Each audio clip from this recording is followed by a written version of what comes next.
Action Comics 1078, Mark Waid, writing with Clayton Henry and Michael Shelfer on the art.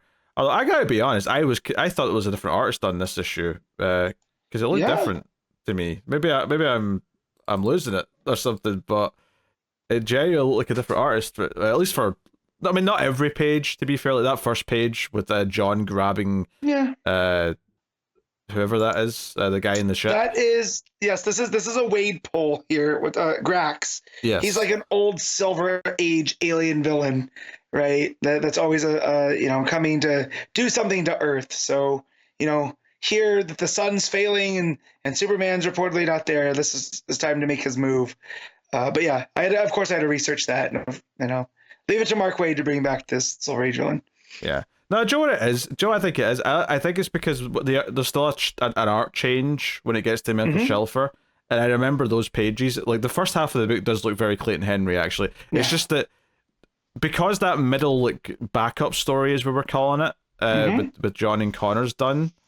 Not John and Connor, sorry, Connor and Keenan. John, yeah, Keenan and Con. Keenan and Con, yes. Because that's done, it didn't separate it in my head, so I just remembered the art in the second half as opposed to the first half. Okay. But anyway, so yeah, Superman's back. The Super Family all try to lift up this ship from crashing into Metropolis, but they're struggling because they're getting weak because the sun's like going out.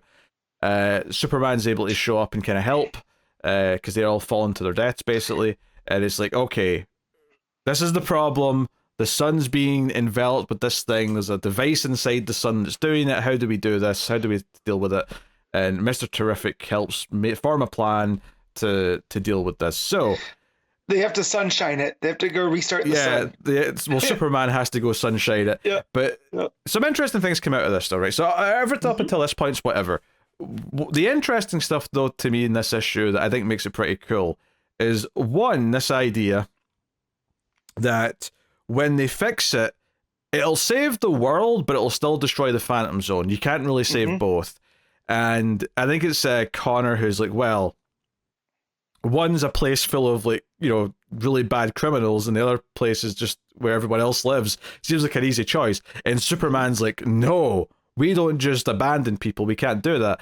So the plan then becomes, we're going to use a Phantom Zone projector to take all of the prisoners out of the Phantom Zone and put them on a planet near a red sun where they can stay and they can flourish, but they won't have powers and they won't be a danger to anyone because they're somewhere else, right? And that ends up being what Supergirl and I think, is it John that's going with her to go do that? So that's what they're doing, right?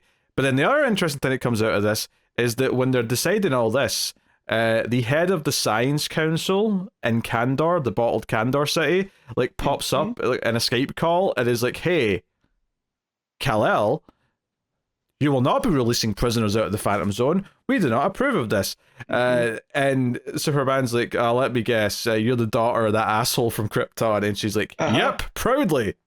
Yeah, she's the head of the new council in Kandor. Her name is Bryzanne. And he goes, was your father Roseanne?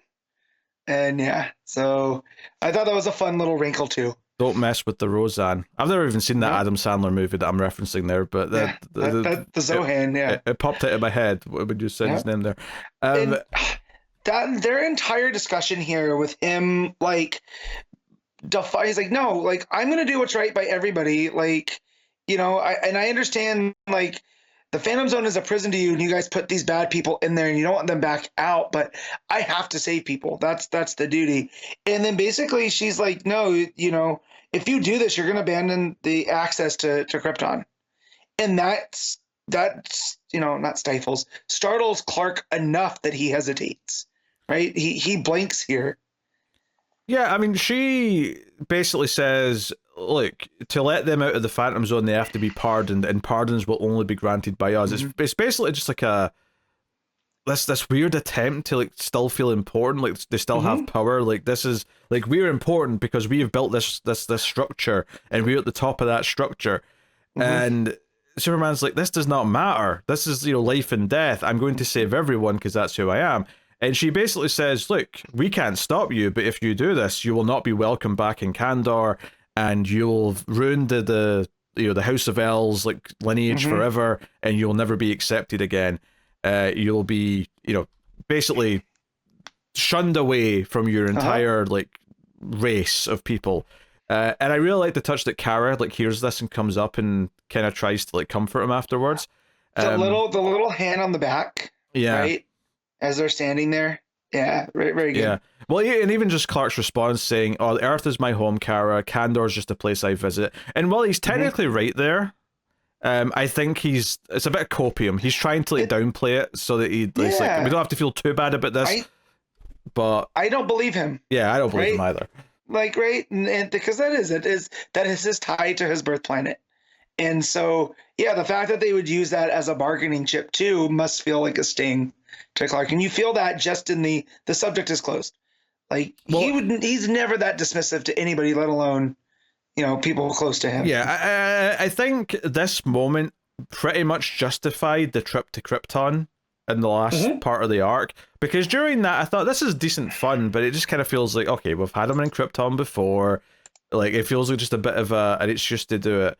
But that entire like 3-4 issue time that he spent there and learning about Roseanne and seeing how they treated his father, and now he's been treated that way by his daughter, it kind of feels like, oh, now I have context for this. I have context for him relating that back to how his father was treated on Krypton, and this idea that he will care that his home planet is disowning him, or what's left of it anyway, not obviously not the whole thing. Like it hits a bit harder here because they took time to set that up, because Wade actually wrote that story. During the time, I was a little bit, I was not mixed on it. It was still enjoyable enough, but it didn't, I don't know what purpose it had other than just an excuse to do it. Whereas here it felt like it was actually paying some of it off by, oh no, we have context for who this council is, how they treat people, how they sort of maintain their power, and like the bureaucracy of it and all that stuff. And like they keep it up the appearance of, no, we're in charge and the House of L has to answer to us, all that stuff. Yeah, it's the more things change, the more they stay the same, right? And now that when you put it like that, as you're explaining it, it kind of was Clark's Back to the Future moment, right? Where he goes back and sees his parents as they were, and it wasn't what he thought, right? And that is going to impact, how he views things going forward. And but, the more things change, the more they stay the same. There's still the Science Council from Krypton trying to dictate how he's going to do things, how the House of L is going to respond. I like that little tag. Yeah, especially since like, even the prisoners being in the Phantom Zone in the first place was the Council's decision that was going against what the inventor's intention was.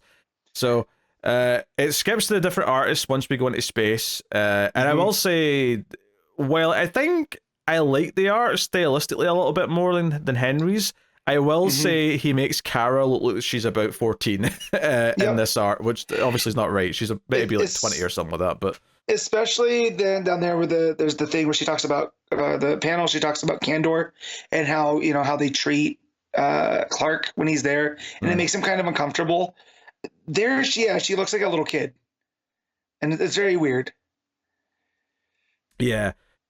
So no, I mean they're on their way to this other place. Superman's flying into the sun. They spend a lot of time explaining, like, oh, he's not at full power. The suit they've built him will withstand some of it, and hopefully the sun recharges him enough that he'll be able to withstand it by the time the suit breaks down.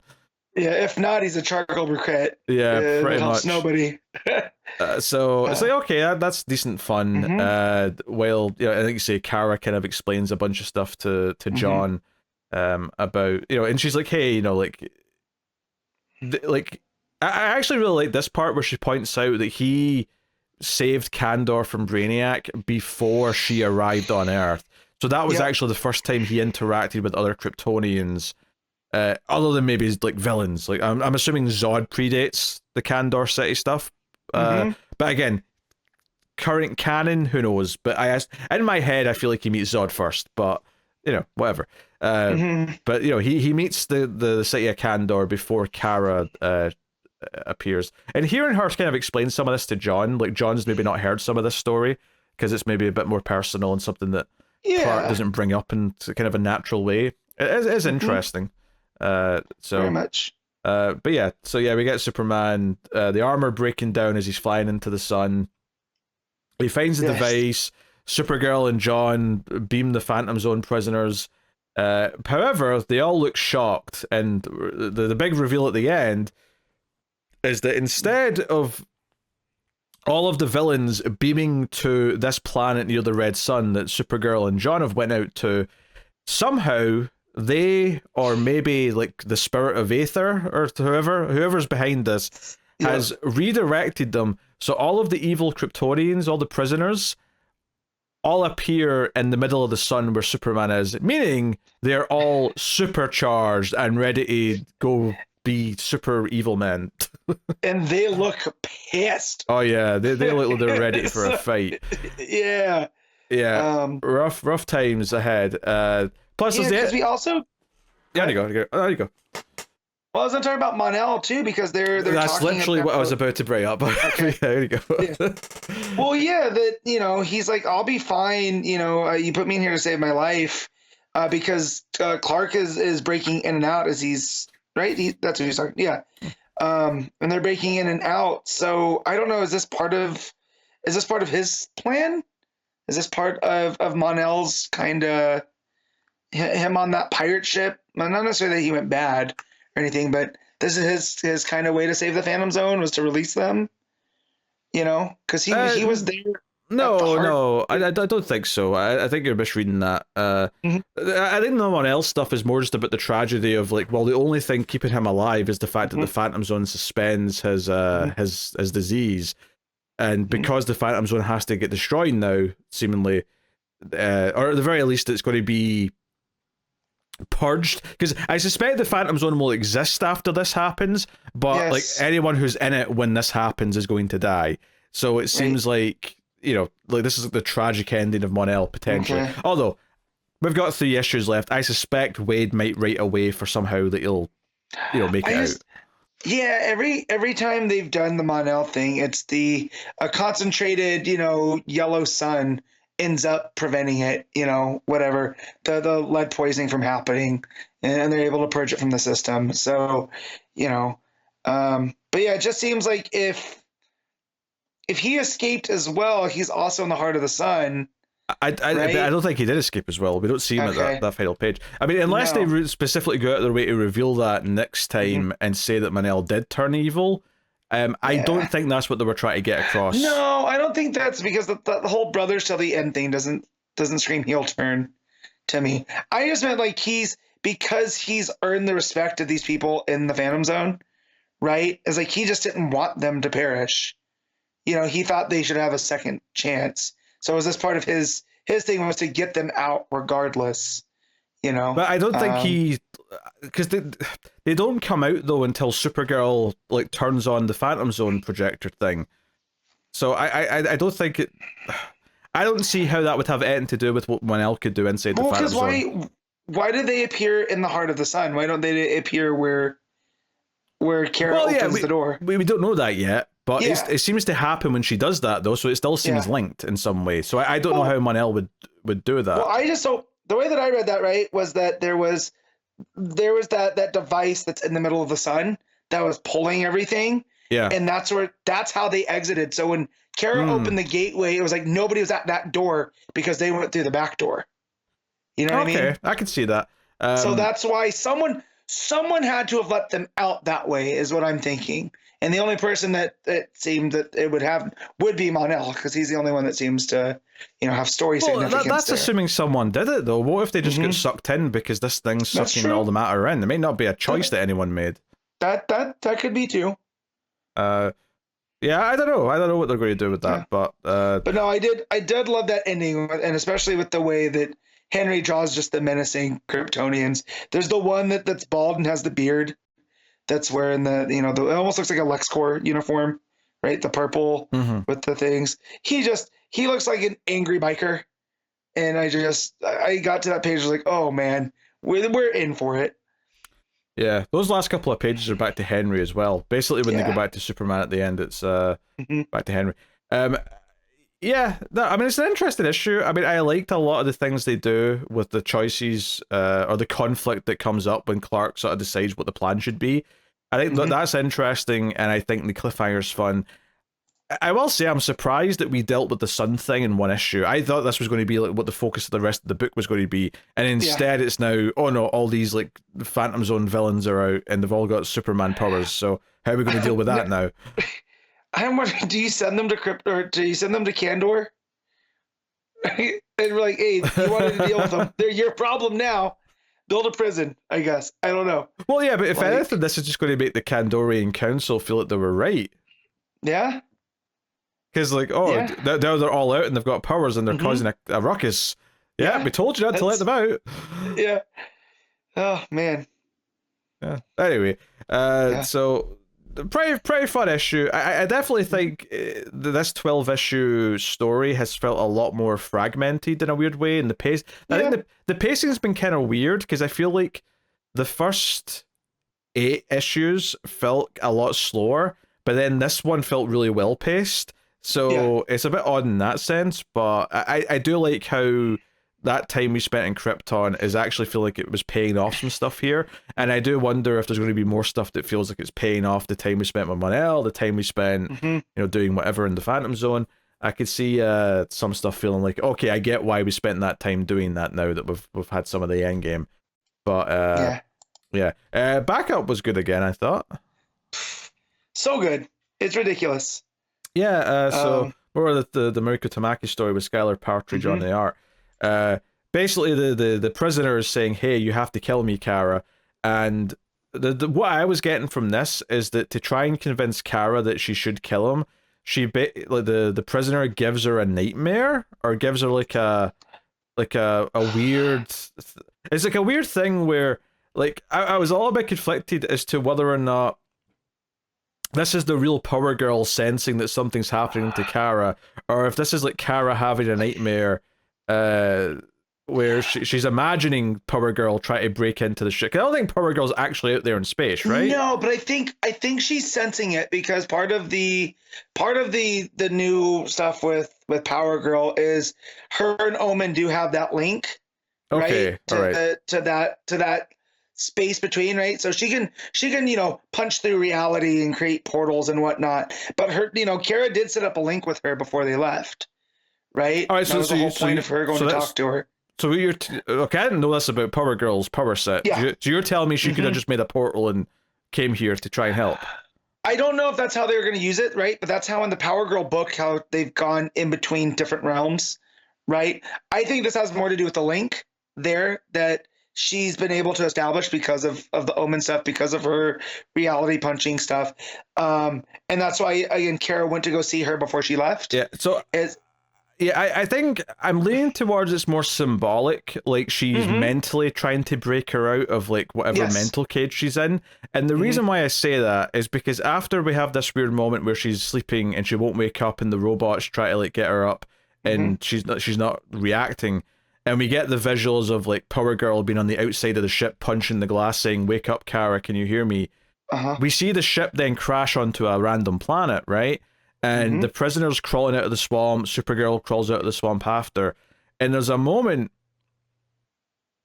where Kara is talking to the prisoner, but Power Girl's kind of like behind her, but in like a sort of shadow sort of way, where it's like she's not really there, but it's almost like she's in her head, like talking to her. Kind of thing, and because of that, it makes it feel like, well, if she's not there on the planet with her, I don't think she was there literally in the previous pages either. She's more. I think it's more of a mental thing, right? Yeah. Is that they're there because she senses that Kara's in trouble, right? Yeah. That's what that thing is, where it looks like her spidey sense is going off, right? At the top of that page, and then she gets those star eyes there with the twins asking her what's happening. Yeah. So I definitely think it has to do with it's definitely the mental link. Yeah, it's more her trying to reach her in her brain as opposed to literally being there. Right. But especially since I think it's almost because like the ship that she, how do I describe this? So Kara's in like a bed on this ship that she had with the robot, but in the page where like Power Girl's there and try to talk to her in the ship, Kara is not actually in that ship anymore. She's in basically like the little ship that brought her to Earth, right? Yes. It's more, or at least it looks more like one of them, where it's just like a little pod on its own, and like she's literally just right outside, like, because there's no glass above the bed she's in with the robot. No. right? That's in like a big room on a ship. So, Right. So again, suggests that it's not just reality; it's more of a mental representation. But yeah, the prisoner after they land is like, "Hey, you will be my end, Supergirl," and we see like kind of a vision in the visor, like again, like we've been doing this whole arc where you see like a sort of a visual in the reflection of the glass of their helmet of the future, and Supergirl's like, "There's another way," and you see Power Girl also sort of say in her head, "There is another way." And it's kind of this ominous thing where because all of the dialogue that comes from the prisoner is not speech bubbles. It's all red narration boxes, which suggests that it's telepathic. Yep. But she says it's hopeless. There's no way I can win this fight. I cannot escape him again. More will fall to his wrath. I am the ID, but he is the sword. And Kara says, "Who is he?" And the final page is her saying, "Death for all." And there's this big, like, sort of black silhouette of like a cloaked figure, effectively a sort of Grim Reaper looking kind of thing. But you can see like the other mask like hers, where the face is, but inside the black sort of silhouette of like the cloak, it's just all these kind of like skulls. So it's a really cool image. It's like a really cool final page. It is. It looks like a metal album cover. Like a death metal band. But yeah, and just the whole idea that she wants out of the cycle. So but in order for her to get out of the cycle, she feels like she has to die. And it's Kara and then also Power Girl, Paige, and her whole arc, right, that's been on in that book is like her own different kind of survivor's guild. So the fact that Tamaki pulled from that to use both Supergirls here to be like, no, there is another way, right? You don't have to keep perpetuating the cycle. I really like that. Yeah. Well, that was lost on me because I've not been reading that book, but no, like the vibes of this backup's just been really cool. I'd be really interested to read this all in one sitting, like as one big story when it's all done. Which they'll probably collect it that way, just because it's 12 of them is enough to give it its own trade, I think. Yeah. So I feel like it'll be a really interesting read once you can do it all together in one chunk where it flows just naturally through. But yeah, still really digging it, and I think it's been getting better as it goes, as we start to get more of a sense of what it is, because it's a little bit abstract, obviously, in its execution. But that's actually what makes it interesting, because it feels a bit ethereal and a bit like like larger than life. So, oh, cool. All right, what are you giving Action Comics? I'm giving this an 8.5.